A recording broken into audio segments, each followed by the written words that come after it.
ডিমের ভর্তা তো অনেক অনেক রকম খেয়েছেন, এভাবে একবার খেয়ে দেখুন কতটা মজা হয়। তো আসসালামু আলাইকুম ভিউয়ার্স, প্রথমে আমি কড়াই নিয়ে নিলাম সিম, এখন দিয়ে দেবো শুকনো মরিচ, দিয়ে দেবো আস্ত রসুন, পেঁয়াজ এবং কাঁচামরিচ। এগুলো দিয়ে এখন সামান্য পরিমাণে পানি দিয়ে একটু রান্না করে নেব।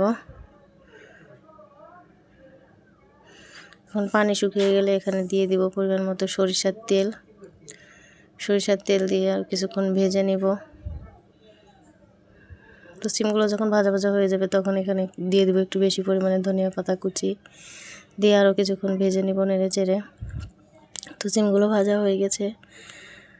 এখন আমি এখানে এক টুকরো মাছ নিয়েছি, তো মাছ ছাড়াও ভর্তাটা করে নিতে পারবেন। তো মাছ দিলে একটু বেশি টেস্টি হয়, তাই আমি মাছ নিয়ে নিয়েছি। এখন এগুলো বেটে নেব। তো এখন ভাজা সিমগুলো বেটে নেব। এখানে লবণ দিব পরিমাণ মতো,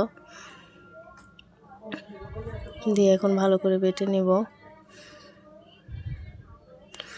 সিমগুলো বাটা হয়ে গেলে আমি আরও একবার করে বেটে নেব সব কিছু মিশিয়ে। সব কিছু মিশিয়ে নিয়ে আবারও একবার বেটে নেব।